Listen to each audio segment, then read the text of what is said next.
No choice. Wala kang choice. Again, for everyone's fairness, Miss Mateo, wala tayong timer at babanggitin ko lamang ng 2 beses ang katanungan. Isa ng English, isa ng Tagalog. Depende na sa'yo kung anong lengguwahe ka komportable. And your question is, what are the top 3 qualities that a voter should look out for when choosing a senatorial candidate? In Tagalog, ano ang 3 pinakamahalagang katangian na dapat hanapin ng isang botante kapag pumipili ng isang kandidato sa Senado? Thank you so much for that very wonderful question. Since this is the last part of the competition, judges, I don't want to be plastic to answer your question. So allow me to answer your question based on my intellectual capacity. Marahil ang halalan ay nalalapit na, may mangyayari ito next week. Alam naman po natin na ang bawat isa ay may sinusuportahang kandidato. I firmly believe that the Philippines has so many faced social issue. That is corruption, lack of education, poverty, so on and so forth. For me, as someone who is citizen in this Republic of the Philippines, I believe that the greatest problem that we have is the misconception. I mean, ang hindi pagkakasundo-sundo ng mga nakaupo. Kung ako po ay pipipiliin ng tatlong quality na dapat meron ang mga tumatakbo. Una, ang kwalidad na dapat tinitignan nila kung ano ang nangyayari sa kanilang bayan na nasasakupan. Bakit ko po nasabi mga ginigiliw kong manonood at turado? Dahil alam naman po natin mga ginigiliw kong manonood at turado na ang iilan na kandidata ay tumatakbo dahil may kaaway sila. May kaaway sila sa gobyerno para mapabagsak ang kanilang mga kapertido o mga kalaban. Kung kaya't mas pipiliin ko po ang may quality na kung saan ang titignan ay ang kanyang bayan at hindi ang kanyang kalaban. Pangalawa, may mabuting puso anuman ang kasarian na meron ka higit sa lahat. Pipiliin din kaming mga part ng LGBT. Dahil naniniwala po ko na ang isang tumatakbo ay hindi lamang nakatutok sa isang kasarian, sa isang tao at sa kung anong estado ng buhay ng isang tao. Dahil ang isang mamumuno ay dapat tinitignan ang lahat ng nasasakupan niya, anuman ang antas na buhay na meron siya. At pangatlo at huli sa lahat, ang dapat na may quality na meron ng isang namumuno ay higit sa lahat, matalino. Bakit ko po nasabi mga ginigiliw kong manonood at turado, na kapag ang isang matalino o ang isang mga senado na tumatakbo ay naging matalino, one thing is for sure, marunong yan gumawa ng batas at hindi lamang sasayaw at hindi lamang artista. Dahil naniniwala po ko na hindi lamang dapat ang mga tumatakbo ang maging matalino. Dapat tayo rin pong mga taong boboto at iluluklok ang mga magiging uupo dito sa ating bayan. Dahil naniniwala po ko mga ginigiliw kong manonood na ang boto ng bawat isa ay kapakanan ng kinabukasan ng bawat isa. Dahil sa darating na halalan, may mga taong tatanguan tayo o may mga tumatakbong tatanguan tayo, pero hindi tayo tanga sa pagboto. Maraming salamat po. Your question is, what are the top 3 qualities that a voter should look out for when choosing a senatorial candidates? Ano ang 3 pinakamahalagang katangian na dapat hanapin ng isang botante kapag pumipili ng kandidato sa Senado? Thank you so much for that mind-bubbling question. So, before I answer the question, I would like to say thank you. And before I answer the question as well, I would like to say that opinions come from someone's suggestion. Sometimes it's right for me, wrong for you, or even wrong for you, right for me. But no matter what my answer is, I'll make sure that everything will be coming from my heart 100%. So the question that was given to me is that, ano ang tatlong katangian ng senatorial candidate sa tingin ko ay pwede nating kinakailangan? Well, ladies and gentlemen, I'm gonna go direct to the point because, it's already late in the morning na po. First and foremost, I guess, a senatorial candidate should possess being open-minded. The reason why we are here because we are celebrating our diversity or inclusivity. We are celebrating our differences. This senatorial candidate should be open-minded because he or she possess the fairness or equality for everyone. That's the first thing. Dahil naniniwala po ako, every one of us is all human. Article 3, Section 1, Bill of Rights.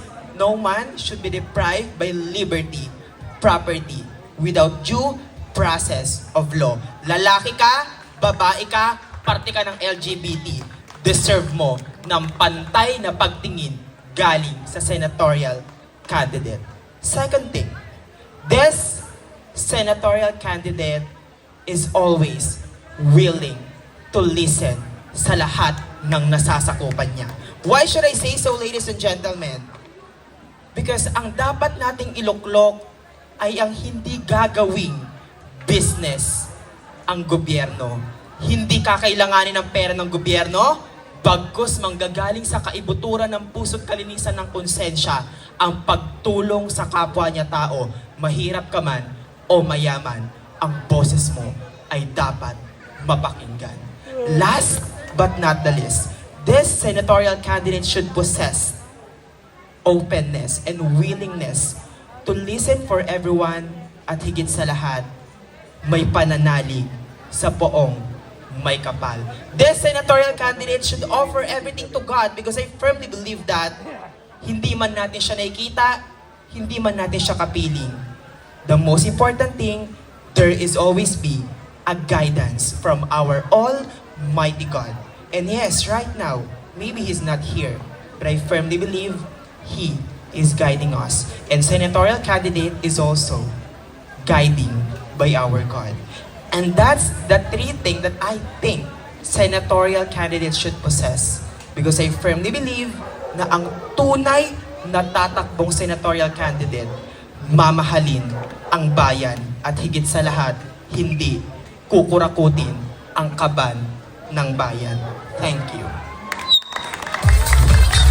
And your question is, what are the top 3 qualities that a voter should look out for when choosing a senatorial candidate?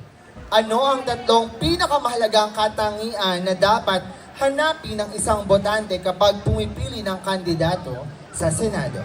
Tatlong katangian na dapat na meron ang isang tumatakbong Senado, ito po ang unang-una ay ang may takot sa Diyos. Dahil kapag po alam nating may takot sa Diyos, hindi po niya kayang gumawa ng mali sa gobyerno. Pangalawa, dapat siya ay may dedikasyon na magkaroon ng pagbabago sa ating bansa.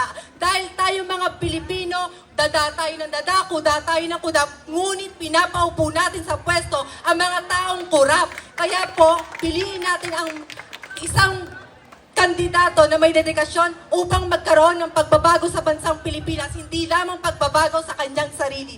Pangatlo, ito ang may tiwala sa kanyang sarili. Dahil kapag ikaw ay may tiwala sa iyong sarili, alam mo kung ano ang mga bagay na ginagawa mo at kaya mong pakinggan ang mga taong nasa paligid mo at kaya mong i-pursue ang sarili mo upang magkaroon ng magandang batas para sa ikauunlad ng bansang Pilipinas. Marami pong salamat. One in English and one in Tagalog. Okay? And your final question is, what are the top 3 qualities that a voter should look out for when choosing a senatorial candidate? In Tagalog, ano ang tatlong pinakamahalagang katangian na dapat hanapin ng isang botante kapag pumipili ng isang kandidato sa Senado? Miss Karen? Pa-flash daw bullet. Wow. Maraming salamat po sa isang napakagandang katanungan. Marahil ngayong Mayo po ay magkakaroon po tayo ng eleksyon at ito ang isa sa pinaka-importanteng katanungan na dapat ibinabato sa aming mga beauty queen upang may sagot namin sa lahat ng taong nanonood na ano nga po ba ang halaga ng mga beauty queen na katulad namin. At ayun po, ay ang maging boses kapag kami po ay nakatayo sa intabladong ito. At ang katanungan ay umiindayog sa ganitong pamamaraan. Ano nga raw po ba ang 3 katangian ng dapat meron ang mga taong bumuboto sa pagpili ng kandidato? Unang-una, ayun po, ay ang taong may takot sa Diyos. Bakit? Dahil kapag ang kandidatong iboboto natin ay may takot sa Diyos, siya rin ay matatakot sa kanyang mamamayang Pilipino na gumawa ng masama dahil ayaw niyang masaktan ito dahil pare-parehas tayong anak ng Diyos na kahit kailan walang sino man ang may gustong gumawa ng mali. Pangalawa, ayun po ay may prinsipyo sa kanyang kapwa. Bakit? Dahil maraming tumatakbo dito sa ating bansa. Kapag una lamang po natin sila nakikita, kapag una lamang po sila mabait, pero kapag nakaupo na po sila sa kanilang mga posisyon, ay hindi na po natin sila nakikita, hindi na po natin sila naaaninag. Kaya ang pinaka-importante, dapat may prinsipyo ka sa salita at higit sa lahat sa gawa bilang isang tao. Dahil kapag ayan ay isinaisip ng bawat Pilipino, ay magkakaroon tayo ng leader dito sa ating bansa na kahit kailan may paninindigan bilang isang tao. At ang huling-huling sa lahat, ang pinaka-importante na dapat isa-isip at isa-puso ng bawat Pilipino, ayon ay kilalatis natin ang kanyang pagkatao kung sino at ano ang ating ibuboto. Ayan ang pinaka-importante. Bakit? Dahil maraming tumatakbo sa eleksyon na porke sikat, porke gwapo, porke sumayaw-sayaw ng mga TikTok ay iboboto na natin. No! Dapat po, kilalanin natin sila kung ano ang mga nagawa niya, kung nakapagtapos na siya ng pag-aaral, at kung may prinsipyo siya at may takot siya sa Diyos. Ayan ang pinaka-importante na isa sa isip ng bawat botante. Dahil sa bandang huli, hindi po kasalanan kung sino ang uupo o kung sino ang mananalo. Bagkus, kasalanan natin mga Pilipino kung sino ang iboboto natin. Lagi natin tatandaan, huwag po natin tatanungin kung sino ang nakaupo o kung sino ang mananalo, kung ano ang magagawa nila para sa ating bayan. Bagkus, tanungin natin ang ating mga sarili kung ano ang magagawa natin sa bayan, at ang sagot ay bumoto ng tama, bumoto ng nasa isip, at bumoto ng nasa puso. Dahil kung ano ang ating tinanim, ayan rin ang bunga ng ating bansang Pilipinas. Remember, the government has the power to change our life, but we have a power to change the government. Thank you. Are the top 3 qualities that a voter should look out for when choosing a senatorial candidate? In Tagalog, ano ang 3 pinakamahalagang katangian na dapat hanapin ng isang botante kapag pumipili ng kandidato sa Senado? Thank you so much. This question is very timely because sa botohan this coming May. For me, I firmly believe that the 3 qualification as a voters that we need to look for senator is we need to look for someone who would have education about law. Because when you say senator, the job is to make law. Do you think how they can do the job if they know or they don't have education about making the law? And second, they have a platform. they have activities that helping the life of the other people. Hindi because magbobotohan is gagawa na silang mabuti.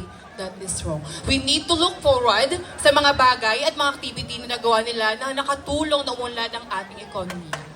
And second, we need to look forward for someone who have integrity. Dahil maraming tao ang gumagawa ng mabuti because may mga video. They're posting it to social media. But we need to look forward with someone with the heart to help and to serve to our community. Thank you. And good evening.